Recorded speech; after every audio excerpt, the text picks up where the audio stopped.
G'day mate and welcome back to Oxygen Not Included with me, JD.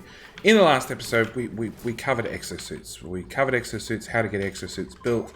Got a second oxygen electrolyzer set up and running. I actually swapped these two back. So we ran our oxygen, we're running this system into our exosuits and this system back into the base, because this system was the one with the active cooling on it. And in fact, the active cooling is doing so well, I've actually dropped the temperature down at 10 degrees, which is giving us some icy cold pipes now. Obviously, I'd still like them to be cooler, but, you know, it is what it is currently. Oxygen's coming at 30 odd degrees. It comes out at about the same temperature here. It is slightly cooler, and it's just helping to maintain a slightly cooler temperature in the base. We still have a little bit of heat being generated by our water that's getting run around the base, heated up to 40 degrees after it goes through the sieve. There's not a lot we can do about that at this stage. We could run a second thermoregulator pipe, and where's our ventilation, and literally just loop it around this area just to add some cooling. At the same time, we also set up a excess hydrogen. So we have this automated system powering itself through this hydrogen generator, this system powering itself through this hydrogen generator, this one powering the main base with its own separate battery, which kicks in before the coal does, because the coal's set at a lower threshold. And then we started storing the excess. It's only 17 kilos. It's not a lot at this stage, but it will add up slowly over time. At the same time, there's a small problem with our hatchery. Wrangle. Clay updated the game because we're in the quality of life Mark II. Things change, and obviously manual airlocks, it now says wild critters cannot pass through doors. Same with a manual airlock and a mechanized airlock, they should be able to pass through a door. If I set this back down to 0 and I teleport you, hell, come on, teleport you in there, door will open and he can't jump down. Even if he might fall. He's going to fall. Okay, let's get a different one. Teleport them up to here. Crank the speed. Come on. Run back this way. He's standing on top of a door. Yeah. They updated the game. Things changed. Things broke. So, for the moment, I've just had to disable that by permanently locking it, which means, unfortunately, our duplicates are spending more time taking tiny hatches from up here and dropping them down here, and I've just changed that to accept hatchlings and stone hatchlings, and I've changed this one to accept hatches and stone hatches, so the old ones can come out here and get put out to pasture. As you can see, there's already one too many in here, so we're gonna eventually somebody will come pick up this poor hatch, take him out, put him in the critter drop off. Yeah, and he'll be really? You gave up halfway through. I actually don't know what's going to happen to you now. You probably stay there forever. We're just going to shove him up there, and eventually, when the clock sensor clicks over at midnight, about now, he will be conveniently drowned for us, to provide meat to feed the happy duplicates. As you can see, we have just a bit of meat with a bit of meal lice, with a bit of fried mushroom. Our fried mushroom farm is doing so much better because we dug through a heap of the slime biome. We got access to more fungal spores rather than waiting a lot for natural reproduction, which now means I can actually copy all those settings. I can't build on these tiles, obviously, because we have refrigerators there. The fridges can and probably will be moved in the future. At the same time, I want to finally replace that tile, because this is now solid carbon dioxide all the way across the top. So we can replace that air vent tile, get rid of it.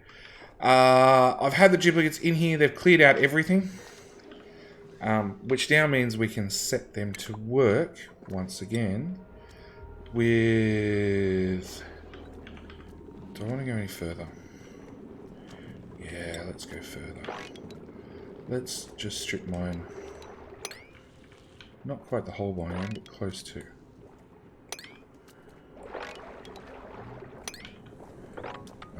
I don't want to interact with the water just yet. But the job I actually want to do this episode is, again, clearing out more of this, but at the same time we have all this lovely water down here that is not exactly warm, not exactly cool, but we can put it to use in our inside our water loop. Okay, so what I want to do is I want to get it out of this area. So we put down a pump in the lowest spot possible. Run our liquid plumbing pipe, just normal pipe, doesn't have to be insulated or anything, because liquid's only going to pass through it once. And this pipe will probably become a very, very permanent pipe. I tend to, when I'm out exploring areas, carry a pipe forward with me, along with carrying some sort of wire forward with me. And the reason I do that is we can literally just start picking up all this polluted water and pumping it straight into our network. Where are you going?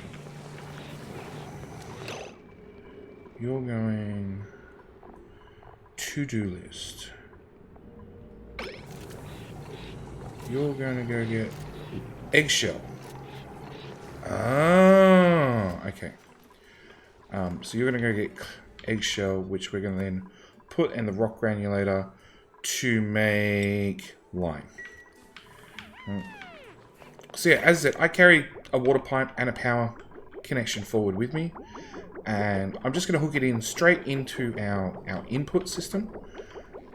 And as long as the system doesn't back up, and that's really the catch, that's probably something I should look at. How do we prioritize? Okay, so disconnect that.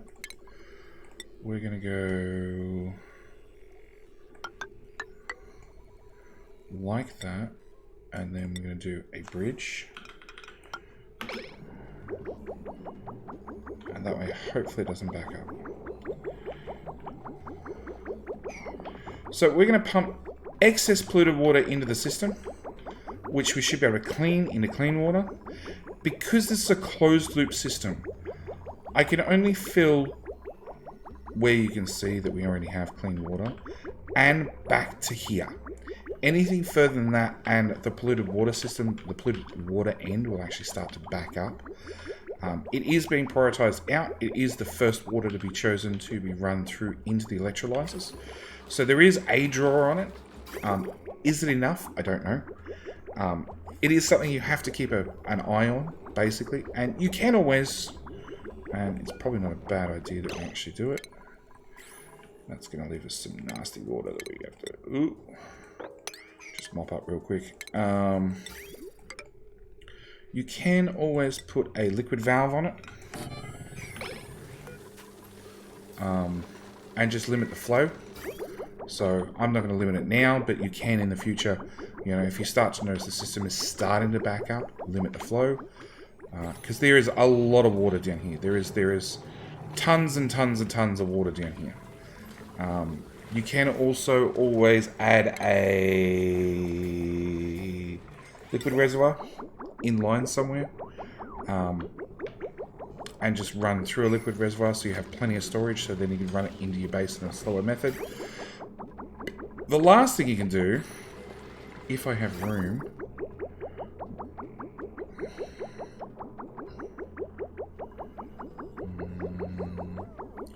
I should have room right here. Okay. We're gonna deconstruct you, mop that before it gets out of hand.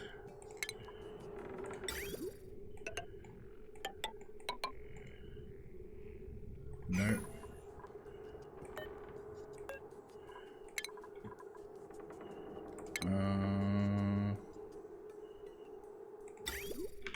Hang on, what do I want to do? I want to do plumbing. I want to do a liquid pipe element sensor. Right there. I then want to continue the pipe straight on as if nothing happened. I then want to deconstruct that. And we're going to use a liquid shutoff instead. And then we're going to use automation. So we're going to run from here. And we're going to have you detecting clean water. Water. So, whenever you're detecting clean water, you're going to output a green signal. And then what we're going to do is we're going to do automation.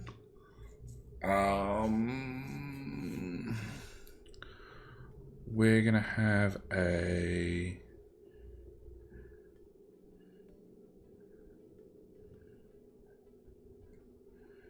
not gate because we want a red signal. Then we're going to have a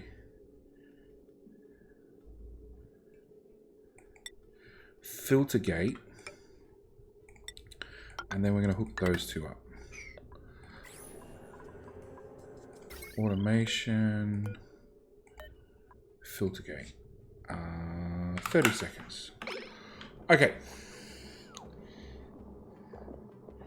Is that right? Yes.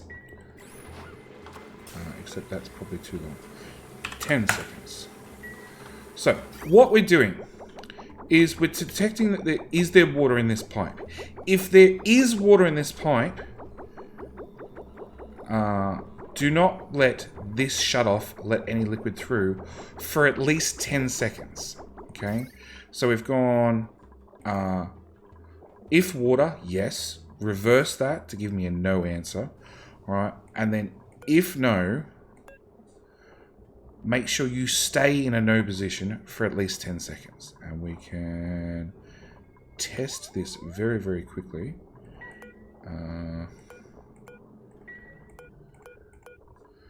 By disconnecting that. You can see this will go green. Automation. It's going green, going green, ever so slowly. And then liquid should run. Oh. Sometimes it's the basic things, like power. And liquid should run. Now if I hook this back up to automation wire, as soon as it connects, it flips straight to a no position, and it will stay in a no position until this pipe clears. Which should mean that the system never backs up. Unfortunately, it doesn't empty what water we have down here. So, as I said, a liquid reservoir is often the way to go, which should have been built right where I just built all that crap. Yep. Mop. Automation. Filter gate. We just literally want to move everything over 2 tiles, so... what we set this to? 10 seconds. 10 seconds. Automation. Automation overlay, please. Deconstruct all of that. Automation, not gate. That goes there. That goes there. That goes there. That goes there. Liquid shutoff goes away. We replace that with another liquid shutoff right there.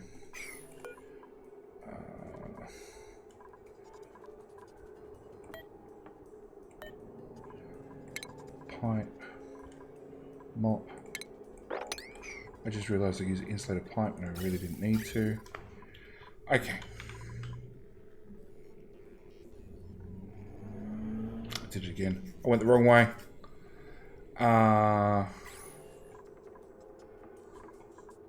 Okay. Liquid. Deconstruct that. liquid reservoir in there. So we've got an input pipe and an output pipe. We want to, from the output pipe, then have our liquid shut off.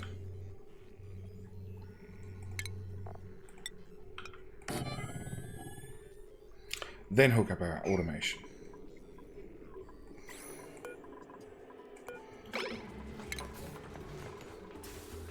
Right, automation doesn't really matter where you're located.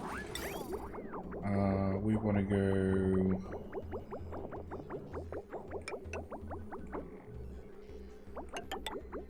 into there, out of there, liquid bridge, into there, out of there, give you a power connection for the third time. Automation overlay done. Liquid done. We can now fill up this reservoir with kilo after kilo after kilo of water. Where are you off to now? You're picking up a drop of polluted dirt and another drop of polluted dirt, but leaving the meat. That seems like pretty important. Stale meat, get rid of that first. So yeah, fill up our reservoir. When we have a break in the pipes, i.e. things aren't backed up, we can let a little bit of liquid through and slowly clear out this little tank of water. He says little, knowing full well it will take cycles upon cycles to clear out. I'm going to build that across, we're going to build that across, that way we can dig further out. What are we doing here for now? Oh, we're finally getting the meat.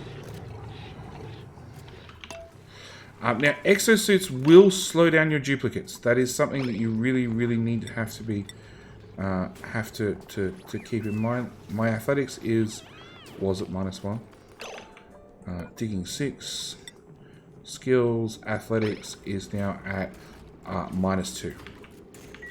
This is purely because Atman suits are obviously big and bulky and slow us down. But as you can see, because we're digging in straight lines, it's fairly quick and fairly efficient. And when I strip mine, I will carve that area out, and then come back and carve out that area. And as you can see, everything just drops to the ground. Repeat the process again. Carve that area out. I'll turn this off for this one and have a duplicate come to it. I also want to deconstruct as I go. Deconstruct any temporary platforms we've built in. Same story wise, I can empty this puddle of water, and the easiest way to probably do that is without creative mode on.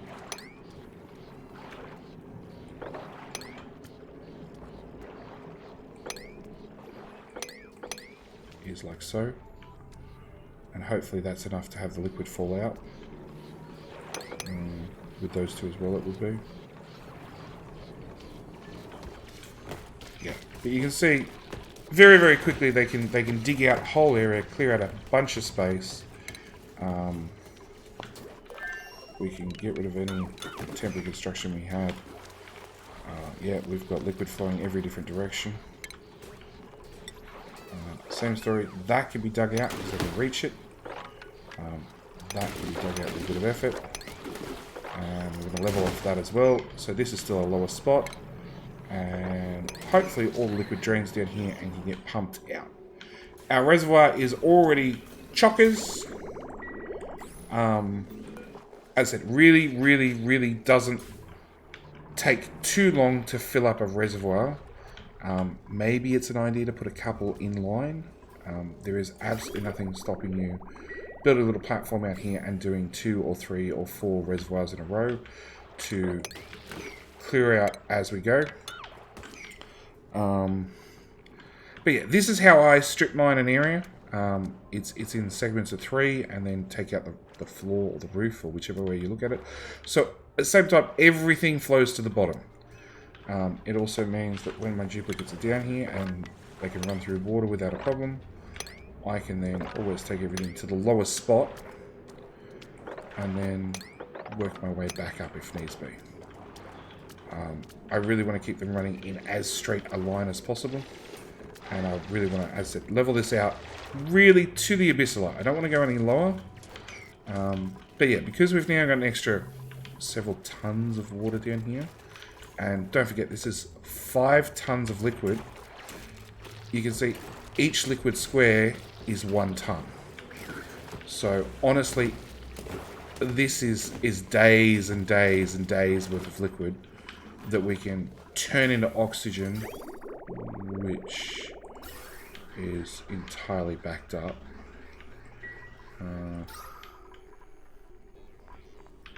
We don't need more oxygen. Okay.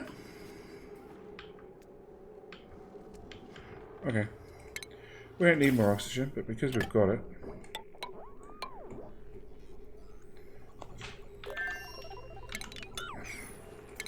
ventilation, run the pipe out the front, put in a gas vent, and just start pumping the excess oxygen into the room.